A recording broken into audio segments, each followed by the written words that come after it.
नमस्कार, आप देख रहे हैं प्रदेश का सबसे भरोसेमंद news channel India news Uttar Pradesh Uttarakhand और मैं हूं आपके साथ रंजना सिंह राठौड़। यूपी चुनाव से पहले एक तरफ जहां पर बीजेपी के सहयोगी सरकार में अपनी हिस्सेदारी मांग रहे हैं, तो वहीं बीजेपी में कई महीनों से चला रहा अंदरूनी गतिरोध अब थमता हुआ नजर आ रहा है। पार्टी में सब कुछ ऑल इज वेल करने के लिए संघ ने भी अपनी ताकत लगा रखी है। लगातार बैठकों का दौर जारी है। पर्यवेक्षकों का दौरा हमने देखा, दिल्ली में रिपोर्ट तलब और सवाल जवाब का दौरा भी चला, लेकिन केंद्रीय पर्यवेक्षकों से लगातार मुलाकातें होती रहीं और राज्य के बड़े छोटे चेहरे, विधायक और पार्टी पदाधिकारी अपने विरोधों, असहमतियों की कहानी गढ़ते रहे। इस पूरे गतिरोध के बीच मंगलवार को एक भोज का आयोजन भी हुआ। यह भोज था डिप्टी सीएम केशव प्रसाद मौर्य की बेटी की शादी का, जहां 4.5 साल में पहली बार सीएम योगी डिप्टी सीएम केशव प्रसाद मौर्य के घर पहुंचे। साथ ही संघ के दिग्गज भी वहां मौजूद रहे और एक तस्वीर सामने आई जिसका बीजेपी को लंबे वक्त से इंतजार था। यह तस्वीर बीजेपी राज्य सरकार और संघ के समन्वय और एकजुटता की तस्वीर बन गई है।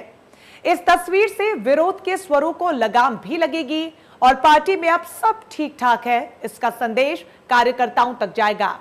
पार्टी फिलहाल विरोध और असहमतियों की कथा का अध्याय यहीं रोक चुकी है। लोगों के बीच कमजोर पड़ी छवि को सुधारने का काम भी योगी ने तेजी से करना शुरू कर दिया है और जिन मोर्चों पर वो घिरे थे उनके बारे में सकारात्मक और लोकप्रिय फैसले लेने का काम भी शुरू किया जा चुका है। तो वहीं 2022 के लिए संघ 300 प्लस का प्लान तैयार करने में जुट गया है। पार्टी के हर नेता को मैसेज दे दिया गया है कि 2022 में बीजेपी योगी आदित्यनाथ के चेहरे के साथ चुनाव में उतरेगी, चुनाव लड़ेगी। अब बस इंतजार है ऐलान का, जो आने वाले वक्त में पार्टी कर सकती है।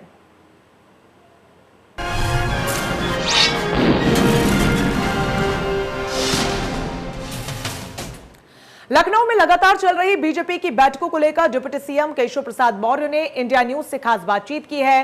इस दौरान डिप्टी सीएम केशव प्रसाद मौर्य ने 300 पार को फिर से दोहराने की बात कही है। आपको सुनवाते हैं एक्सक्लूसिव बातचीत। 2022 विधानसभा चुनाव के साथ साथ उत्तर प्रदेश की सियासी हलचल तेज हो गई है। हालांकि यहां पर भाजपा ने अपनी तैयारियां शुरू कर दी हैं और कल एक बड़ी बैठक भाजपा ने पार्टी कार्यालय पे की, जो रात करीब 10:30 बजे तक चली। हमसे बातचीत करने के लिए इसमें डिप्टी सीएम केशव मौर्य जी हैं, इनसे हम बातचीत करते हैं।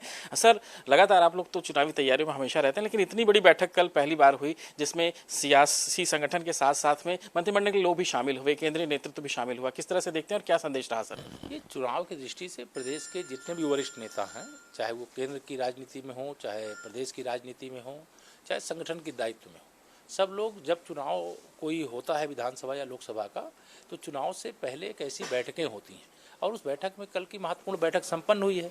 और कल की महत्वपूर्ण बैठक का एक ही निष्कर्ष है कि 2022 में भी भारतीय जनता पार्टी 300 से अधिक सीटें जीत करके उत्तर प्रदेश में फिर से सुशासन देने वाली सरकार, अपराध और गुंडागर्दी से मुक्त प्रदेश बनाने वाली सरकार, जो माफिया हैं, जो बड़े बड़े उत्तर प्रदेश के अंदर रैकेट चलाने वाले लोग थे, उनको सजा देने वाली सरकार फिर से बनेगी। सर, कल एक बड़ी हलचल और भी हुई कि आखिरकार मुख्यमंत्री जी को आपको मनाने के लिए आना ही पड़ा और आपके घर पहुंचे और आपको उन्होंने मनाया। किस तरह से देखते हैं? देखिए, ये आपको लगता है मनाने और रूठने वाली बात, ना हम कोई रूठा था ना किसी को मनाने की आवश्यकता थी।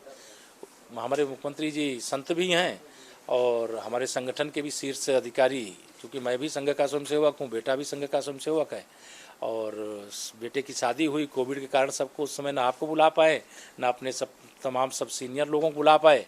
और कल मौका था, उन्होंने आकर के बच्चों को आशीर्वाद दिया। उसका राजनीतिक अर्थ बहुत सारा निकाला गया और बहुत तरीके से प्रसारित किया गया। अब उसको मैं रोक नहीं सकता, क्योंकि मेरे हाथ में अगर बटन हो तो मैं दबा दूं कि नहीं ये गलत है। लेकिन सच बात यह है कि सामान्य शिष्टाचार बस हमारे माननीय मुख्यमंत्री जी भी आए और हमारे इस राष्ट्रीय स्वयंसेवक संघ के सरकारवाजी, शासरकारवाजी, हमारे क्षेत्र प्रचारक, सब लोगों ने आकर के, हमारे डिप्टी सीएम दिनेश शर्मा जी भी बच्चों को आशीर्वाद दिए। सर, संजय निषाद जी से आपकी कोई मुलाकात हुई इस बीच? नहीं, तो हमारी मुलाकात होती रहती है, मुलाकात होगी फिर होगी। सर, कह रहे हैं अगर मुख्यमंत्री का पद उन्हें नहीं मिला तो बीच मझधार में भाजपा को छोड़ देंगे। मुझे आपको कहे होंगे, मैंने सुना नहीं है, लेकिन ना मझधार में मतलब वो छोड़ेंगे और ना हम उनको मझधार में छोड़ने देंगे। क्या लग रहा है सर 2022 में इस बार भाजपा किसे मुख्यमंत्री के चेहरे के रूप में प्रेजेंट कर सकती है? ऐसा कुछ इस समय केंद्र की तरफ से? 2022 में भी भारतीय जनता पार्टी 300 से अधिक सीटें जीत के सरकार बनाएगी। मुख्यमंत्री चेहरा सर कौन हो सकता है? वो तो दिल्ली बताएगा। ठीक है सर, धन्यवाद सर। तो बिल्कुल यहाँ पर ये कहा जा सकता है कि जो सियासी हलचल है वो उत्तर प्रदेश में काफ़ी ज़्यादा तेज हो गई है। 2022 विधानसभा चुनाव को लेकर के जो भाजपा है वो अपनी तैयारियों में जुट गया है। हालांकि ये ज़रूर है कि कई सारी छोटी पार्टियां जो यहाँ पर साथ में काम कर रही थी उन्होंने अपनी मांगे जो हैं शुरू कर दी हैं, लेकिन भाजपा ने अभी भी अपना जो नारा है वो दे रही है कि भाजपा इस बार भी 300 के पार जाएगी। हरिओम के साथ विजय मिश्रा, इंडिया न्यूज़, लखनऊ। तो सुना आपने डिप्टी सीएम केशव प्रसाद मौर्य का क्या कुछ कहना है। उनकी बातों से ये साफ झलक रहा है कि पार्टी में जो तमाम गतिरोध को लेकर खबरें सामने आ रही थी, जो असहमतियां यहां पर नजर आ रही थी, उन पर पूरी तरीके से फुल स्टॉप लग चुका है। ये तस्वीरें उसकी बड़ी बान की, जहां पर भोज के लिए जब मुख्यमंत्री उनके घर पर पहुंचे तो ऐसा लगा कि सब कुछ ठीक हो चुका है। ये तस्वीरें आपको दिखा रहे हैं।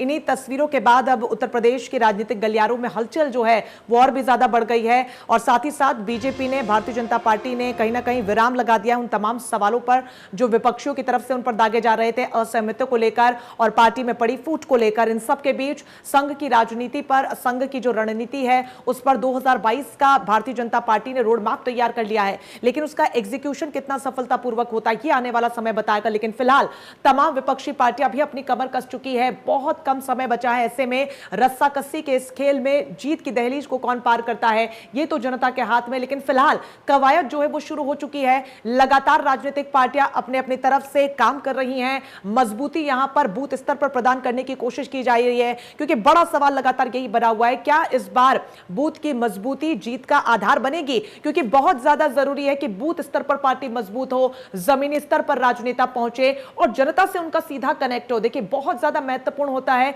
कि जनता अपने नेता को जाने, समझे और पार्टी द्वारा किए गए कार्यों की सराहना भी वो करे और भरोसा भी करे। और यही वजह है कि आज इस मुद्दे पर हम बातचीत कर रहे हैं, जहां पर जिस तरीके से लगातार खबरें सामने आ रही है उस पर अब विराम लगा है।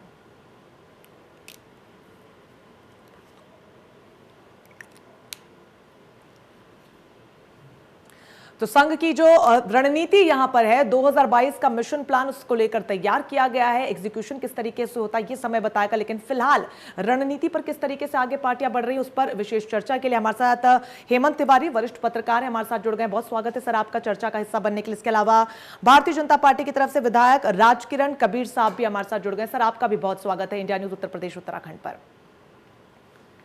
राजकिरण जी, मैं आप ही से शुरुआत करना चाहूंगी, अगर आपको आवाज मिल रही। राजकिरण जी, आवाज मिल रही है आपको? सर आपसे शुरुआत करना चाहूंगी, क्योंकि जिस तरीके से जून का पूरा महीना हमने देखा है, जिस तरीके से राजनीतिक घटनाक्रम होते हुए हमने देखे, खासतौर पर भारतीय जनता पार्टी की मैं बात कर रही हूं, उत्तर प्रदेश में जो सियासी हलचल लगातार मचा हुआ है उस पर फुल स्टॉप लगाती हुई कुछ तस्वीरें सामने आई, जहां पर मुख्यमंत्री डिप्टी सीएम केशव प्रसाद मौर्य के घर पहुंचे। किस तरीके से इसको देखा जाए, सामंजस्य, समन्वय और संतुलन की ये बड़ी तस्वीरें?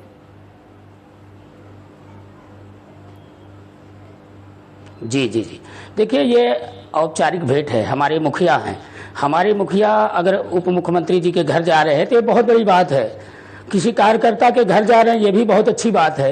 ये समन्वय की दृष्टि से भी, और मुझे ऐसा लग रहा है कुशल संचालन, जो राज्य में कुशल संचालन चल रहा है हमारी सरकार का, निश्चित रूप से ये अभूतपूर्व घटना है कि हमारे मुख्यमंत्री जी अपने माननीय उप मुख्यमंत्री जी के घर औपचारिक भेंट करने जा रहे हैं। यह एक सराहनीय विषय होना चाहिए। जी बिल्कुल, जिस तरीके से लगातार सवाल भी उठ खड़े हो रहे थे, इन सब के बीच जो फुल स्टॉप कहीं ना कहीं लगा है उसको लेकर भी ये तस्वीरें बेहद महत्वपूर्ण हो जाती हैं। हेमंत तिवारी जी, मैं आपसे जानना चाहूंगी, क्योंकि हाल ही में जो पिछले चुनाव हमने देखे हैं जिसमें बंगाल का चुनाव बेहद महत्वपूर्ण रहा, एक महत्वपूर्ण किला गंवाया भारतीय जनता पार्टी ने और एक महत्वपूर्ण किला बचाने की कवायद यहां से जारी है। किस प्रकार इन तमाम राजनीतिक घटनाक्रमों को आप देखते हैं कि आने वाले समय के लिए बहुत ज्यादा मददगार क्यों होने वाला है? देखिए, भारतीय जनता पार्टी में हाल में जो कुछ हुआ और सबने देखा, अब कोई पार्टी ये तो कहेगी नहीं कि हमारे भीतर अंतर विरोध है, चाहे भाजपा हो, कांग्रेस हो, सपा बसपा हो, लेकिन जनता जो देखती है उसको कहीं कहीं लगता है कि चीजें बहुत सामान्य नहीं है जो होती। भारतीय जनता पार्टी को अगर पिछले 7-8 साल से देखें, उसके काम करने की शैली बहुत ही सुनियोजित है। बूथ लेवल से मैनेजमेंट, पन्ना प्रमुख की तैयारी, वर्कर्स का लीडर से कनेक्ट, वर्कर्स का पब्लिक से कनेक्ट बड़ा मजबूत रहा है और तरीके से काम किया, और शायद इसीलिए भारतीय जनता पार्टी के की सफलता का विस्तार लगातार हुआ है। लेकिन यहाँ कुछ चीजें बड़ी महत्वपूर्ण है। उत्तर प्रदेश है, यहाँ के पॉलिटिक्स का अंदाज थोड़ा जुदा होता है जी। 2014 के पहले भारतीय जनता पार्टी किस सूरत में थी असेंबली में और पार्लियामेंट में, हम सबने देखा है जी। 2014 के बाद लगातार बढ़ी। एक बड़ी मोटी सी चीज है कि भारतीय जनता पार्टी को कुछ बड़े महत्वपूर्ण कारकों से जूझना पड़ेगा अगर उसको कामयाबी का रेपुटेशन करना है।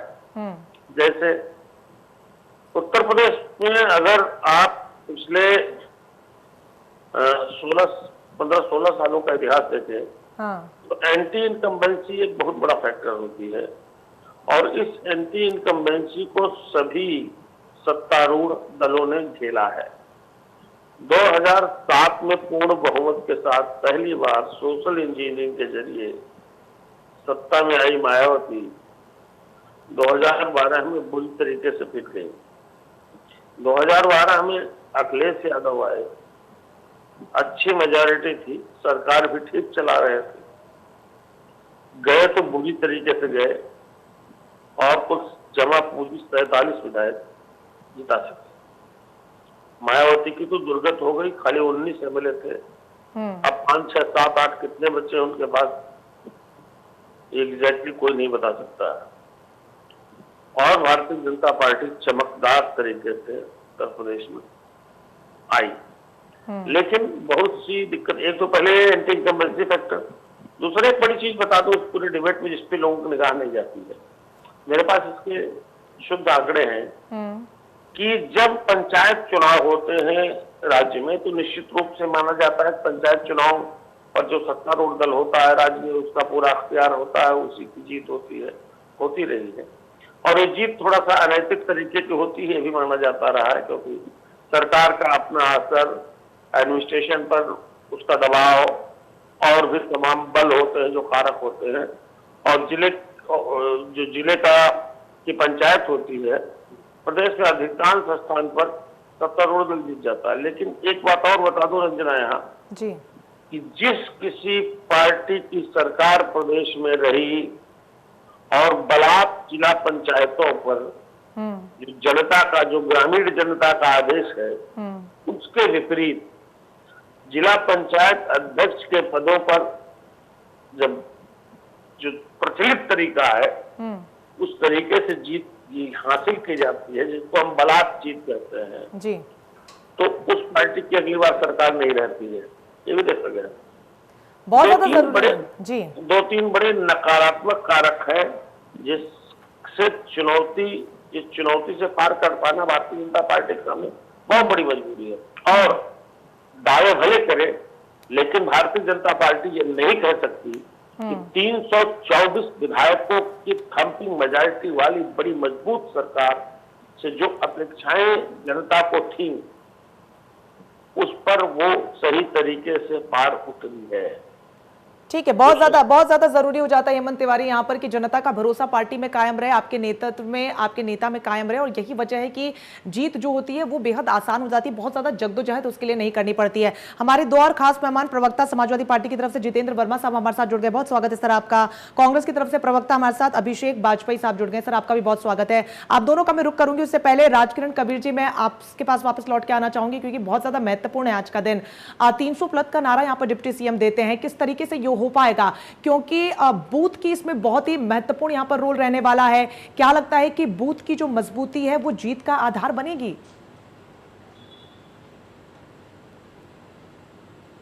जी जी जी बिल्कुल।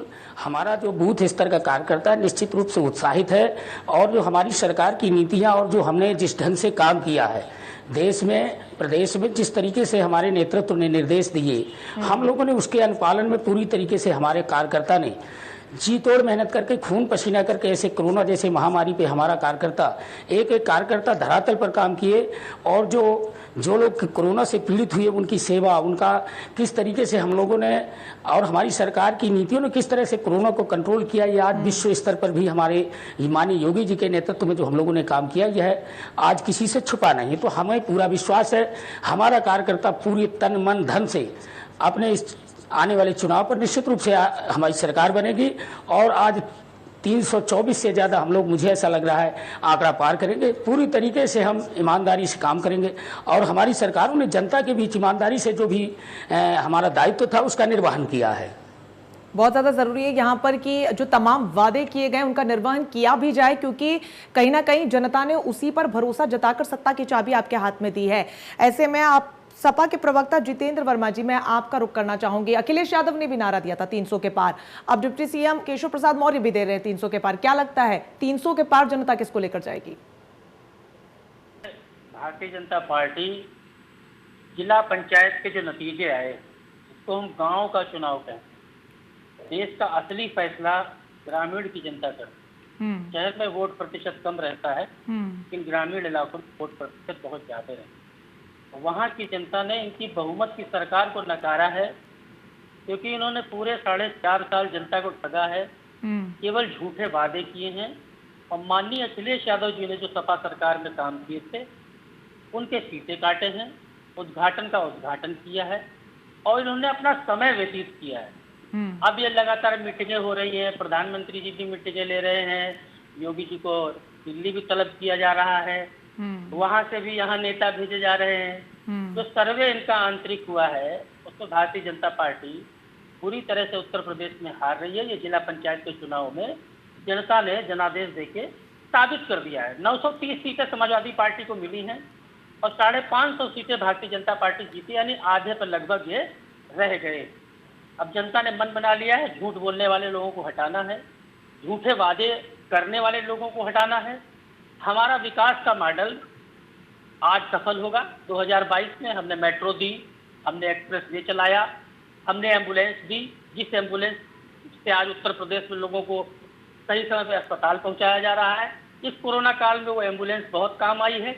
लेकिन अगर योगी जी इस एम्बुलेंस को सही संचालित कर पाते, डीजल और गाड़ी का मेंटेनेंस और ड्राइवर की तनख्वाह, कई बार हड़ताल पर भी ड्राइवर चले जाते हैं। हमने पूरे उत्तर प्रदेश में हर जिले में ट्रामा सेंटर दिया, 75 ट्रामा सेंटर दिए, हर जिले में 100 बेड का महिला अस्पताल दिया महिलाओं के लिए। हमने 5,43,000 सरकारी नौकरियां दी, 54 जिलों को हमने 4 लेन से जोड़ा, हमने 100 नंबर दिया, हमने 10 नंबर दिया।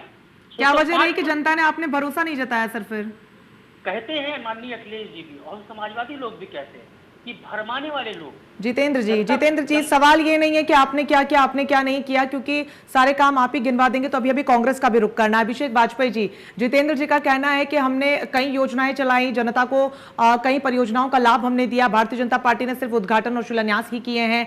ऐसे में कांग्रेस कहाँ है? क्योंकि अखिलेश यादव जी ने बहुत से काम किए हैं, जैसा कि जितेंद्र जी भी कह रहे हैं, और यहाँ पर भारतीय जनता पार्टी की तरफ से नारा दे दिया गया 300 पार का। कांग्रेस कहाँ है?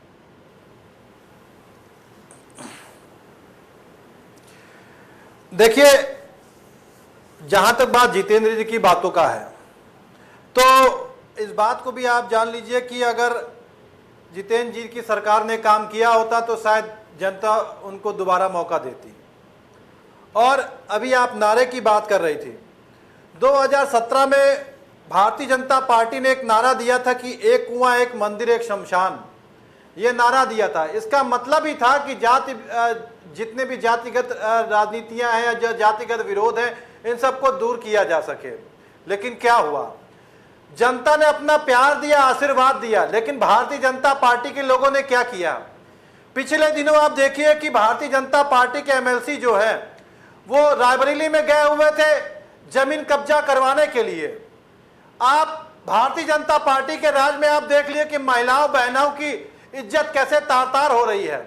जब चुनाव आने वाले होते हैं तो यही भारतीय जनता पार्टी के लोग कैसे धार्मिक दंगे फसाद कराने के ऊपर आमादा होते हैं। आप देखिए, अब चुनाव जैसे जैसे नजदीक आ रहे वैसे टप्पल की घटना, हिंदू मुस्लिम धर्म के चिंतन और सारी चीजें चलने लगती हैं।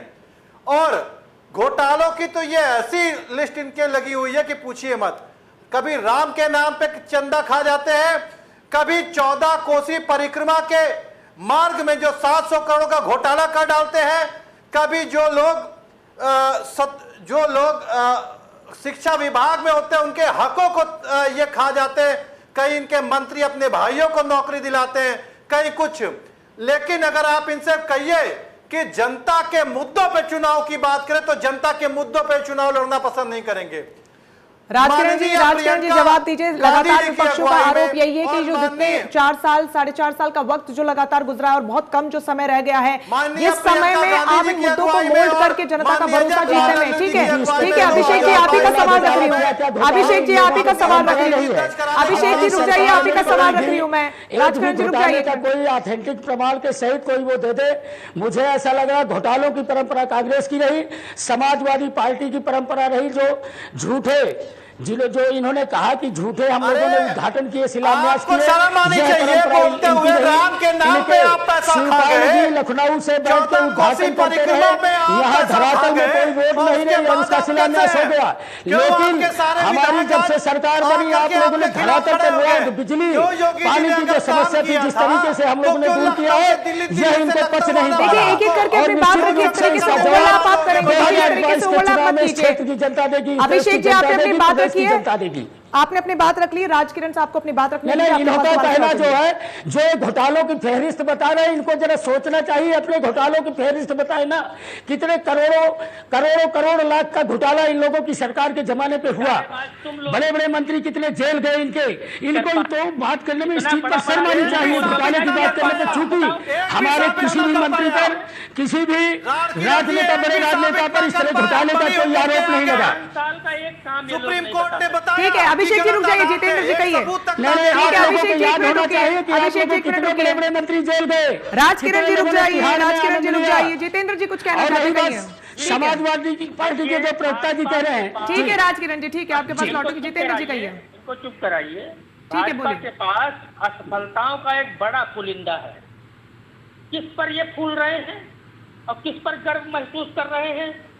99 मजदूर उत्तर प्रदेश के लॉकडाउन में मरे थे भूख और दुर्घटना से। प्रधानमंत्री जी ने 1 रुपए की मदद की हो तो बता दें, मुख्यमंत्री जी ने 1 रुपए की मदद की हो तो बता दें।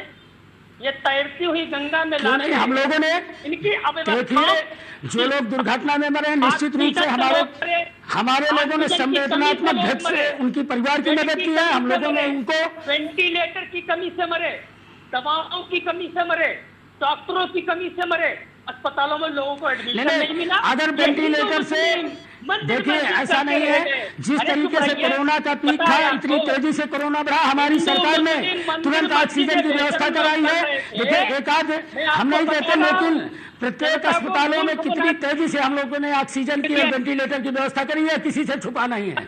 और किस तरीके से कोरोना पर हम लोगों ने कितनी जल्दी काबू पा लिया, आज विश्व स्तर पर इसका जो है उदाहरण देते हैं उत्तर प्रदेश सरकार की, जो हम लोगों ने काम किया। कीमत पर आंच नहीं आई, लोगों की रोटी पर आंच नहीं आई, लोगों के भविष्य पर आंच नहीं आई। हेमंत तिवारी जी बैठे खूब बड़े विश्लेषक हैं, वे जानते हैं कि जनता कोरोना काल में इनकी अव्यवस्था और एक ऐसी सरकार जो देश में स्वास्थ्य व्यवस्था दे सकी।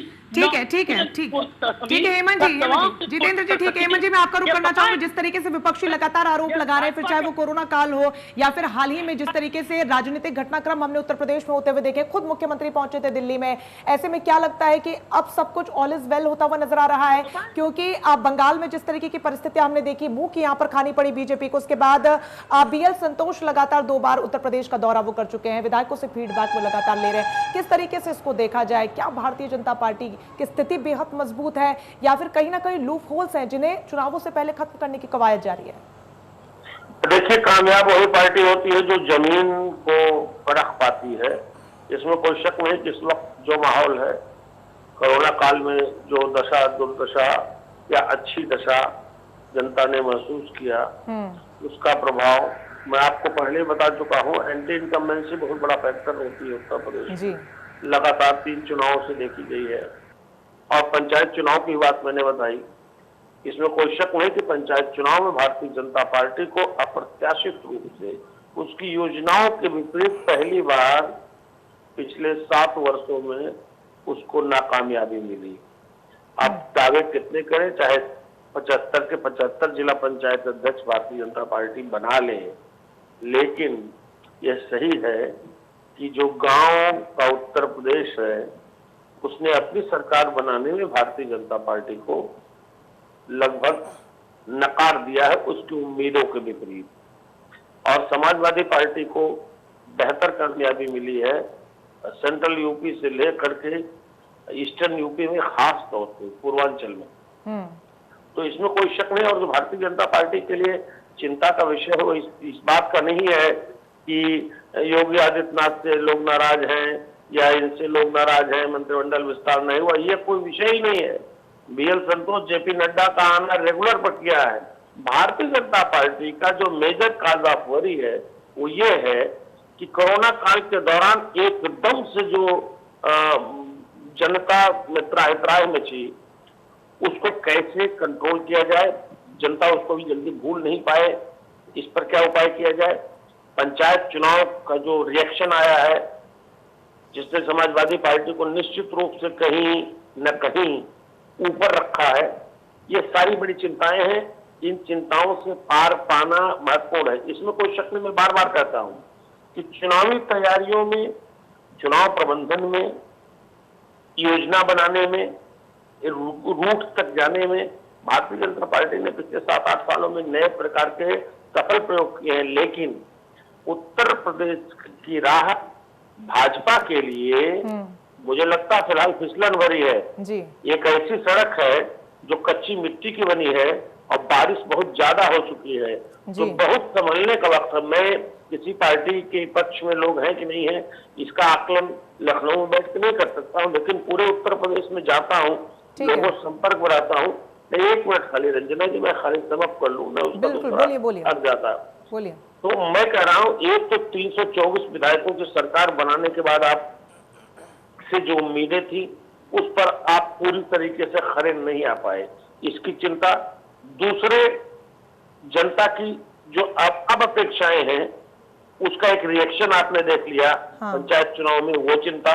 तो चिंताएं बड़ी हैं और इन चिंताओं से पार का पाना भारतीय जनता पार्टी के लिए बहुत मुश्किल की घड़ी है। शायद इसीलिए प्रधानमंत्री से लेकर संगठन तक यूपी को लेकर चिंतित है, क्योंकि यूपी के रिजल्ट खराब हुए अगर 22 के, तो 24 के लिए दिक्कतें बढ़ जाएंगी। आप बंगाल हार चुके हैं। ठीक है, जैसा कि हेमंत जी का कहना है, राजकिरण साहब की मिट्टी गीली हो चुकी है, बारिश लगातार हो रही है, ऐसे में किला कहीं ढह ना जाए उसी को संवारने और संभालने की कवायद तेज हो रही है। मॉनसून उत्तर प्रदेश में दस्तक कब देगा पता नहीं, लेकिन राजनीतिक मॉनसून और जो बारिश का जिक्र हेमंत जी कर रहे हैं उसी से जुड़ा मेरा सवाल भी है, क्या यही वजह है कि केंद्रीय नेतृत्व यहां पर चिंतित नजर आ रहा है? लगातार उत्तर प्रदेश का रुख किया जा रहा है, न सिर्फ पार्टी की एकजुटता को बनाने की कोशिश की जा रही है बल्कि जमीनी स्तर पर भी कभी जो बिखराव यहां पर हो सकता है या फिर जिसको लेकर आशंकाएं हैं उसको यहां पर संजोने की कोशिश की जा रही है। देखिए रंजना जी, मैं सबसे पहले एक प्रश्न पूछना चाहता हूं कि जितेंद्र वर्मा जी से, इतनी बड़ी प्रदेश में आपदा आई, देश में आपदा आई और एक महामारी के रूप में जिस तरीके से एक प्रतिपक्ष और विपक्ष का दायित्व होना चाहिए, इनकी जिम्मेदारी मैं सवाल ले लूंगी राजकिरण जी, उस पर मैं सवाल ले लूंगी, उस पर मैं सवाल ले लूंगी उनसे, आशीर्वाद से राजकिरण जी, उस पर मैं जब उनसे सवाल ले लूंगी, आपसे फिलहाल मैंने जो सवाल किया उसका जवाब दीजिए। इनको तो मिट्टी खिसकती दिखती है, हम मानते हैं। नहीं ठीक है, मैं सवाल ले लूंगी, मैं मीडिएटर हूँ यहाँ पर, मैं सवाल ले लूंगी, मेरा काम है ये सवाल लेने का, आपका काम है जवाब देने का। सर आपका काम जवाब देने का, सवाल मैंने जो आपसे पूछा उसका जवाब दीजिए। जैसा कि आप कह रहे हैं कि पार्टी में सब कुछ ऑल इज वेल है, जिस तरीके की तस्वीरें और खबरें भी सामने आ रही है उससे भी ये प्रतीत होता है, लेकिन चूंकि आपको चर्चा का हिस्सा बनाया इसलिए है कि समझने के लिए कि चल क्या रहा है ताकि जनता के सामने भी तस्वीर साफ हो सके। तो मुझे तो ऐसा लग रहा है इनको हर चीज में झोल लगता है, हर जगह इनको मिट्टी चुकी, इनकी मिट्टी खिसक चुकी है, अभी भी इनकी कोई मिट्टी ही नहीं है। बरसात के बाद भी हमारे उत्तर प्रदेश में हमारे कार्यकर्ताओं के आशीर्वाद से और देश की जनता, प्रदेश की जनता के आशीर्वाद से पूरी तरीके से हमारी मिट्टी और धरातल में राजकिरण जी जनता ये जानना चाहती है। अरे रंजना जी बोलिए सवाल मैं राजकिरण जी से पूछना चाहता हूँ, बहुत सवाल है। राजकिरण जी आप किस जिले के विधायक है? माफ कीजिएगा हमको बहुत आइडिया नहीं है, आप किस जिले से हैं राजकिरण जी? मैं जनपद बांदा से हूँ, नारायणी विधानसभा। अच्छा, तो मैं खाली एक निवेदन करना चाहता हूं कि बांदा में मेडिकल कॉलेज है बना, ठीक है, मेडिकल कॉलेज के अलावा वो तो पहले का बना हुआ है, ऑपरेशनल भी था। बांदा में ईमानदारी से बताइए कोई और अस्पताल बना या एक्स्ट्रा बेड उपलब्ध हुए? ईमानदारी से बताइए, बाकी जो जीतेगा हारेगा बात का विषय है। जी देखिए, नहीं बिल्कुल हुआ। देखिए, बांदा मेडिकल कॉलेज में 500 बेड का अस्पताल था, जिसको पूरी तरीके से 200 बेड का कोरोना हॉस्पिटल बनाया गया। L1 L2 दोनों संचालित हुए और हम लोग तत्काल यहाँ पर हम सभी विधायकों ने भी ऑक्सीजन के लिए अपने फंड, विधायक निधि से भी हम लोगों ने CHC PHC तक गोद लेकर, और इस मेडिकल कॉलेज में जिस तेजी से मुझे ऐसा लग रहा है पूरे चित्रकूट मंडल के जो भी मरीज और पेशेंट आए, जिस तरीके से हमारे यहाँ डॉक्टर्स और नर्सों ने सेवा की, उसके साथ साथ हम लोगों ने जो उनकी सेवा की, किस तेजी से हम लोगों ने कोरोना पर कंट्रोल किया। बांदा मेडिकल कॉलेज इस चीज का उदाहरण है और इस चीज का एक नजीर होनी चाहिए। आप लोग अपने क्षेत्र के मेडिकल कॉलेजों का जरा वो देख लीजिए, जो कहीं किस तरीके से आप लोगों के विधायकों ने क्या किया, उसमें ये जरा चिंता करिए। हमारी सरकार ने तो पूरी तरीके से वहाँ ऑक्सीजन, वेंटिलेटर, ठीक है, अच्छी बात है राजकिरण जी, क्योंकि ये जनता का हक भी है, ये जनता का हक भी और आपका अधिकार भी है कि तमाम जो बंदोबस्त है उनको एकदम आप दुरुस्त कराएं। ठीक है, ठीक है। अभिषेक बाजपेयी जी, मैं आपका रुख करना चाहूंगी, क्योंकि जिक्र लगातार आप कर रहे थे कि जनता का भरोसा भारतीय जनता पार्टी खो बैठी है। ऐसे में आपसे जानना चाहूंगी, क्योंकि लगातार कांग्रेस की तरफ से, तमाम विपक्षियों की पार्टियों की तरफ से ये आरोप भी लगाया जा रहा है कि रूठों को मनाने की कवायद भारतीय जनता पार्टी में जारी है। ठीक है, कम से कम रूठों को मनाने की कोशिश तो की जा रही है। आपकी पार्टी में क्या चल रहा है? आपके तो अपने आप को छोड़ के जा रहे हैं।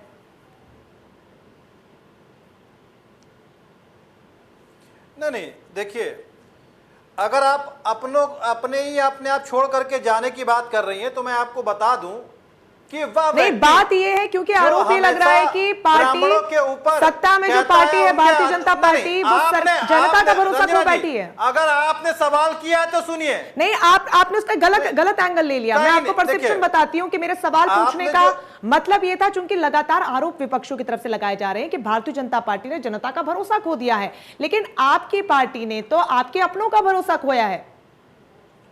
जनता का भरोसा कैसे जीतिएगा आप? देखिए, हमारे लिए जनता सबसे पहले है, हमारे और अपने लोग वो बाद में हैं। माननीय प्रियंका गांधी जी की अगुवाई में हमने 10 लाख से भी ज्यादा कोरोना की किटें, जो दवाइयां की किटें थी, हमने बाकायदा गांवों में वितरित करवाई है सेवा सत्याग्रह के नाम से। हमने गांवों में सैनिटाइजेशन की व्यवस्था करवाई, ऑक्सीजन कंसंट्रेटर की व्यवस्था करवाई काफी जगह पे।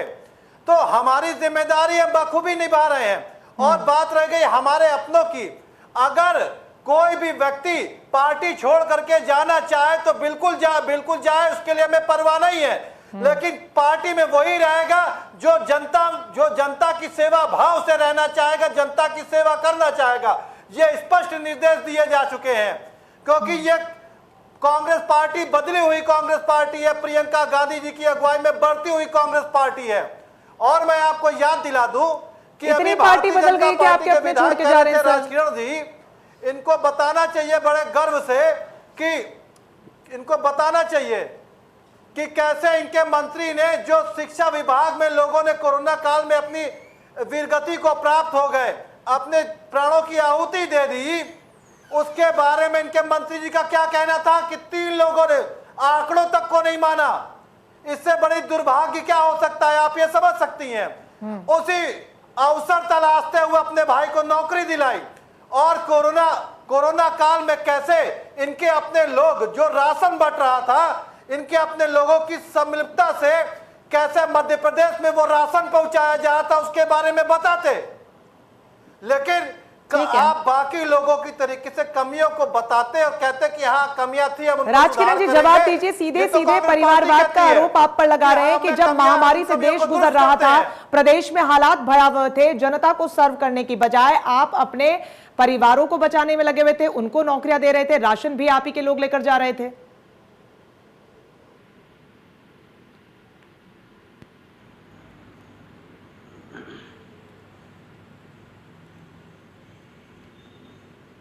राजकिरण जी, आवाज मिल रही है आपको?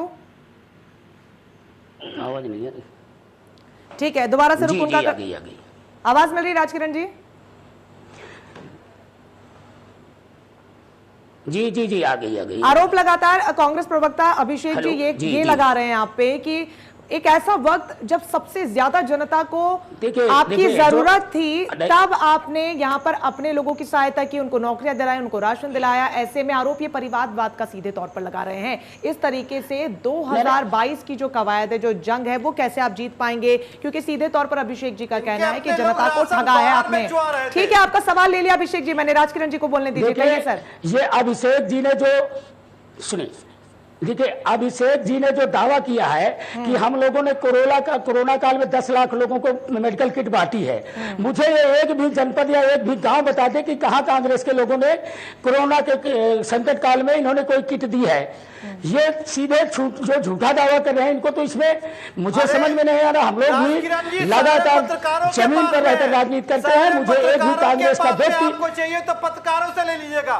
अरे पत्रकारों के पास आपका जो ये आप देंगे, मेरे पास पत्रकार बैठे हुए, मैंने बांदा जनपद में किसी कांग्रेसी नेता को किसी भी कोरोना पीड़ित के घर जाकर उसकी सहानुभूति देने का या कोई कोरोना किट देने का मैंने कोई उदाहरण नहीं देखा। लेकिन मैं आपको बता दूं कि हमारी भारतीय जनता पार्टी के कार्यकर्ताओं ने किस तरीके से भोजन से लेकर प्रवासी मजदूरों के कल्याण से लेकर घर घर लोगों को जो पीड़ित लोग थे उनके दवाई और उनकी भलाई के लिए जिस तरीके से हमारे कार्यकर्ताओं ने काम किया है, यह किसी से छुपा नहीं। प्रत्येक विधानसभा में हम लोगों ने, आप लोग 10 लाख की बात कर रहे हैं, मुझे लग रहा है इस प्रदेश में माननीय योगी जी के नेतृत्व में भारतीय जनता पार्टी का एक कार्यकर्ता निकलकर घरों से निकलकर पीड़ितों के घरों पर, अपने आपदा पीड़ितों के घर पर हमने जो जनसेवा का काम किया, यह किसी से छुपा नहीं है।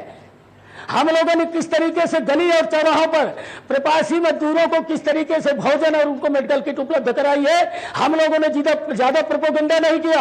हम लोगों ने आप दोनों ये दावे कर रहे हैं कि आप दोनों ही पार्टियों ने जनता के लिए नहीं की जैसे क्या कुछ किया है, लेकिन बावजूद उसके जो तस्वीरें सामने आई वो अपने आप में बराबर रही। ठीक है अभिषेक जी, निश्चित रूप से ठीक है अभिषेक जी, आपने बहुत कुछ किया, लेकिन बावजूद इसके जनता त्राहिमाम करती हुई नजर आई।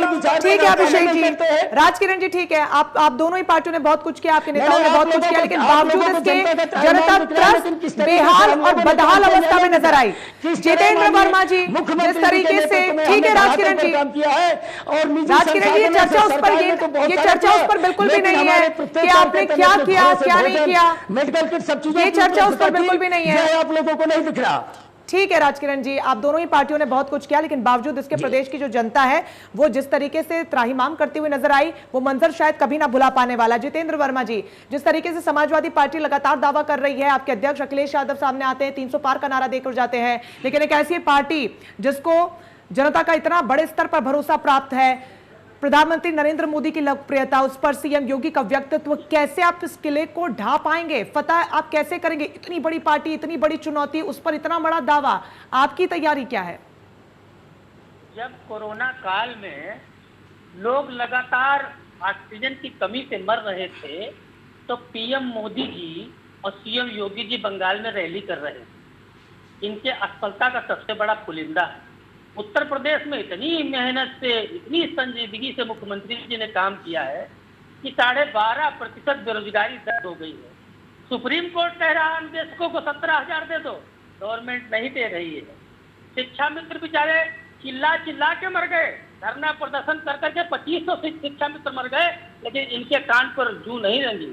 दरोगा भर्ती का रिजल्ट आउट हो गया, लेकिन अभी तक नियुक्ति नहीं मिल पाई।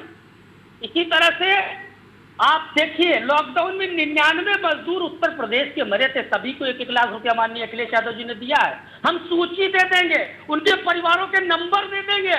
अगर हम झूठ बोल रहे हैं तो दोबारा डिबेट में आपकी नहीं आएंगे। और 99 मजदूरों के पीड़ित परिवारों से बात कर लीजिए, तो लोग खुद बता देंगे माननीय अखिलेश यादव जी ने मदद की। महंगाई कितनी बढ़ गई है, डीजल पेट्रोल पर स्मृति ईरानी जी सर पर सिलेंडर रख के और करेला और केला बांध के चिल्लाया करती थी, और आज नहीं स्मृति ईरानी जी दिख रही है कहीं? आज कहीं नहीं दिख रहे हैं राजनाथ सिंह जी, आज कहीं नहीं मोदी जी कह रहे हैं कि रुपया गिरता है तो भारत की अस्मिता गिरती है, रुपया गिरता है तो भारत की हैसियत घटती है। यही मोदी जी तो कहते थे कि कमजोर प्रधानमंत्री मौनी बाबा के रहते डीजल और पेट्रोल के दाम बढ़ रहे हैं, रुपया गिर रहा है, सरकार की साख गिर रही है। गिरी हुई सरकार के नेतृत्व में ही रुपया गिरता है। कहाँ चले गए प्रधानमंत्री जी के लिए? पेट्रोल तो 100 के पार चला गया, डीजल शतक लगाने को बैठा है, अरहर की दाल दोहरा शतक लगा रही है। ठीक है राजकिरण जी, पहले कोरोना महामारी के दौरान सामने आई तस्वीरें, उस पर जनता पर महंगाई की मार, किस तरीके से आप इस जंग को जीत पाएंगे, क्योंकि जनता बहुत परेशान है।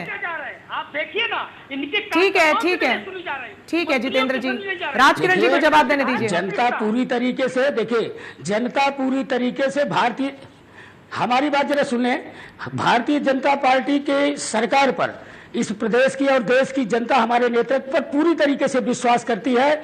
जिस तरीके से हम लोगों ने संकट काल पर आम जनमानस की सेवा की है और इतनी तेजी से हम लोगों ने कोरोना पर कंट्रोल किया है, वास्तव में इनको जो है उस पर भी चिढ़ हो रही है। इनको तो लग रहा था इस महामारी को बड़ी तेजी से फैलना चाहिए और यह कंट्रोल ना हो, क्योंकि जिस तन मन से हम लोगों ने समाज के लिए सेवा की और कोरोना के जिस संकट पर कंट्रोल किया, ये भी इस पर भी इनको राजनीति दिखी। महंगाई का विषय आता है, मैं कहता हूँ क्या इनके शासनकाल में महंगाई नहीं हुई? इनके शासनकाल में क्या दाल महंगी नहीं हुई? देखिए जिस तरीके से सरकार ने हजारों करोड़ का फंड इस देश की जनता के लिए, यहाँ मेडिकल फैसिलिटीज के लिए, भोजन के लिए सब्सिडी दी, 3 महीने का अभी हम लोगों ने फ्री राशन बांट रहे हैं, तो इस पर भी तो कहीं ना कहीं देश के फंड पर प्रभाव पड़ेगा। अगर हम मुफ्त राशन देंगे, आप लोगों को मुफ्त मेडिकल सहायता देंगे, तो कहीं ना कहीं इस पर अभिषेक जी रुक जाइए, लेकिन हम लोगों को अच्छे काम पर भी निगेटिव चीज नजर आती है। भाई इन लोगों ने कभी जनहित का काम तो किया नहीं। इन्होंने अभी बात करी थी जनता से परेशान क्यों है? शिक्षा मित्र हैं राजकिरण जी, जनता परेशान क्यों इतनी? हर कोई महंगाई को लेकर परेशान है, पेट्रोल डीजल के जो दाम लगातार आसमान छू रहे हैं उसको लेकर जनता परेशान है। जब इतना जनहित का काम हुआ है तो जनता परेशान क्यों है? निश्चित रूप से हम लोगों ने उसको बढ़ाकर 10,000 किया। कभी सड़कों पर उतर कर देखिए सर, कभी सड़कों पर उतर कर देखिए, काम इन लोगों का कभी सड़कों पर उतर कर देखिए सर, जनता कितनी परेशान है। महंगाई की मार मिल रही है आम जनता, उस पर पेट्रोल डीजल के जो दाम है उसको लेकर कितनी परेशान है। ठीक है अभिषेक जी रुक जाइए। हेमंत जी, जिस तरीके से राजनीतिक रस्साकसी का ये जो पूरा खेल चल रहा है, क्या उसका काम है? राजकिरण जी रुक जाइए, ये कोई मंच नहीं है और आपको भाषण देने के लिए नहीं बुलाया है। हेमंत जी, जिस तरीके से राजनीतिक रस्साकसी का ये जो पूरा खेल चल रहा है, क्या इसका खामियाजा जनता को भुगतना पड़ सकता है कि क्या जनता भुगत रही है? और जिस तरीके से BL संतोष की लगातार जो मीटिंग्स देखने को मिल रही है, क्या वो जाहिर करती है क्यों वो इतने चिंतित है? क्योंकि महामारी की मार, उस पर महंगाई की मार, क्या पृष्ठभूमि पार्टी की प्रदेश में खोती हुई नजर आ रही है? क्या उसको लेकर BL संतोष समझ चुके हैं, इसीलिए चिंतित हैं और यही वजह है कि कवायद यहां से शुरू कर दी गई है?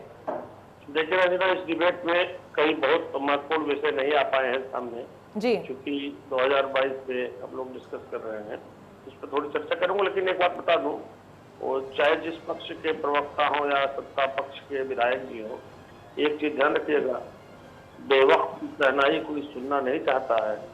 जनता जख्मों से कराह रही हो और आप अपना गुणगान कर रहे हो तो जनता बहुत तेज दौड़ाती है। बिल्कुल, जनप्रतिनिधि जानते हैं, इसको महसूस करना चाहिए। एंटी इनकम्बेंसी बहुत बड़ा फैक्टर उत्तर प्रदेश में होती है और कोरोना काल ने निश्चित रूप से भारतीय जनता पार्टी के खिलाफ एक माहौल तैयार किया है, जिसका ट्रांसलेशन गांव की जनता ने पंचायत चुनाव के जरिए दे दिया है और यही भारतीय जनता पार्टी के लिए चिंता का बहुत बड़ा विषय है। अब मैं आता हूं मुख्य स्थिति, जो मुख्य बातें जो है। देखिए रंजना जी, क्या होता है उत्तर प्रदेश के चुनाव आमतौर पर रवायती तौर पर जब से क्षेत्रीय क्षेत्रपों का यहाँ अभ्युदय और उनका प्रभाव रहा, ये जाति एक बहुत बड़ी सच्चाई होती है। जाति मैटर करती है, और चाहे राष्ट्रीय दल हो चाहे ओबीसी। बहुत पहले एक जमाने में कल्याण सिंह के नाते ओबीसी का एक वर्ग गैर यादव का वो भारतीय जनता पार्टी पक्ष में रहता था, लेकिन जब से निषाद पार्टी और इस तरह के छोटे दल आए ओबीसी गैर यादव में, तब से वो भी भारतीय जनता पार्टी से किनारे हुआ। लेकिन 2013 में जब आरएसएस के जरिए पूरे प्रदेश के गांव-गांव तक इस बात का संदेश गया कि नरेंद्र मोदी ओबीसी हैं, तब से असर आपने देखा 2014 के बाद से लगातार ओबीसी भारतीय जनता पार्टी के साथ इंटैक्ट खड़ा रहा। तो एक तो ओबीसी में नाराजगी की बात, यह शायद इसका एहसास भारतीय जनता पार्टी के शीर्ष नेतृत्व को है, इसीलिए केशव मौर्य वो भी मनाया जाएगा, क्योंकि केशव मौर्य का हक बनता था 2017 में उनकी अध्यक्षता में 324 विधायकों वाली सरकार मिली थी, जिसमें 312 खाली भारतीय जनता पार्टी के थे। तो आज तक उनके मन में होती निश्चित रूप से होगी, अगर उनके मन में होगी तो निश्चित रूप से ओबीसी जो गैर यादव उनके मन में होगी। एक तो दूसरे ब्राह्मणों की नाराजगी बहुत बड़ा फैक्टर है। जितिन प्रसाद जैसे भ्रष्ट चेहरे को आपने क्या है, किस लिए लेकर है? बिल्कुल बिल्कुल, यही यूएसपी है पार्टी की, यही यूएसपी है। और भारतीय जनता पार्टी को बखूबी ये पता है कि किस तरीके से इसको एग्जीक्यूट करना है, और बूथ पर जो पकड़ मजबूती की जो है पार्टी की, वो यूएसपी है, लेकिन उसे बनाए रखना भी बहुत ज्यादा इंपॉर्टेंट हो जाता है। अभिषेक जी, जैसा कि हेमंत जी ने कहा कि ये जो राजनीतिक फैक्टर हैं, जातिगत फैक्टर्स हैं, ये बहुत इंपॉर्टेंट रोल प्ले करने वाले हैं, लेकिन ये भी तो साधने की एक कला है, और जनता इसको लेकर भरोसा भी जता रही है, वोट भी पार्टी को दे रही है। समस्या आपको कहां आ रही है? क्यों आप यहां पर जनता को लुभा पाने में कामयाब नहीं हो पा रहे हैं? हालांकि दावे आप तमाम कर रहे हैं, आपको ये प्लेटफॉर्म दिया है जहां पर आपने न जाने कितने काम गिनवा दिए, इतने काम जनता क्यों नहीं आपकी गिन पा रही है? देखिए रंजना जी, मैं हेमंत जी की बातों का बिल्कुल सम्मान करता हूं और मैं मानता भी हूं उस चीज को। उत्तर प्रदेश में कहीं ना कहीं जाति गणित जो है बिल्कुल मायने रखती है, लेकिन अब समय आ गया है कि हमें इन सब से ऊपर उठ करके जनता के मुद्दों पर ध्यान देना होगा। जनता को परेशानियां क्या क्या है उन पे ध्यान देना पड़ेगा, और कांग्रेस पार्टी इन्हीं सब पे ध्यान दे रही है। हम जनता के मुद्दों को लेकर के आगे बढ़ना चाहते हैं, हम किसी जाति धर्म के पेटेंट पे आगे नहीं बढ़ना चाहते हैं। मैंने आपसे पहले भी कहा कि ये कांग्रेस बदली हुई कांग्रेस है, और माननीय प्रियंका गांधी जी की अगुवाई में हर एक व्यक्ति, हर एक वर्ग की आवाज को उठाएगी और उनके आवाज को लेकर के आगे बढ़ाएगी। लेकिन आपके पार्टी के लोग तो आप ही की पार्टी के नेतृत्व पर आरोप लगाते हैं कि आवाज नहीं उठाने दी जाती। आपके पार्टी के लोग आप ही के पार्टी के शीर्ष नेतृत्व पर ये सवाल उठा रहे हैं कि पार्टी के अंदर आवाज नहीं उठाने दी जाती, सवाल नहीं पूछने दिए जाते। यही वजह है कि आपके अपने आप को छोड़कर जा रहे हैं। रंजना जी मेरी बात सुन लीजिए। आप इस बात से समझ सकती हैं कि जब एक व्यक्ति विशेष ब्राह्मण वर्ग की आवाज उठाते उठाते उनके ऊपर जितने प्रताड़ित हुए, जितनी दुख उनको सहने पड़े, उनकी बातों को उठाते उठाते वो दूसरी पार्टी में चले गए, तो आप समझ सकते हैं कि भारतीय जनता पार्टी ने यह मैसेज दिया कि अगर कोई भी व्यक्ति ब्राह्मणों की आवाज को उठाएगा तो हम उसको दबा देंगे, कुचल देंगे, और जरूरत पड़ेगी तो हम अपनी पार्टी में लेकर के आएंगे। तो उन्होंने तो जगह दी है ना अपनी पार्टी में, कहां दबा दिया कुचल दिया? कहां दबा दिया कि हम व्यक्ति कहां दबा दिया कुचल दिया? आपके पार्टी के लोग कह रहे हैं कि आपकी पार्टी में आवाज को दबाया और कुचला जाता है। ये मेरे शब्द नहीं है सर, ये आपके पार्टी के लोग कह रहे हैं। अगर हम बार बार हम ब्राह्मणों के ऊपर हो रहे अत्याचारों को उठा रहे हैं, अगर हम अत्याचारों की बात करते और जाकर के सत्ताधारी पार्टी के पास मलाई चाटने के लिए हम बैठ जाएंगे, तो कैसे हम जनता की आवाज को उठाएंगे? ठीक है राजकिरण जी, सीधे तौर पर अभिषेक जी आरोप लगा रहे हैं कि आप लोग मलाई लेकर बैठते हैं, और ये तमाम विपक्षी पार्टियों के जो नेता हैं या फिर इनके पार्टी के जो सदस्य रह चुके हैं, आप उनके लिए मलाई लेकर बैठते हैं। किस तरीके से इसको देखा जाए? क्या जनता इन सब के बीच में पिस रही है और मलाई खाने वाले आप या फिर दूसरी पार्टी वाले लोग?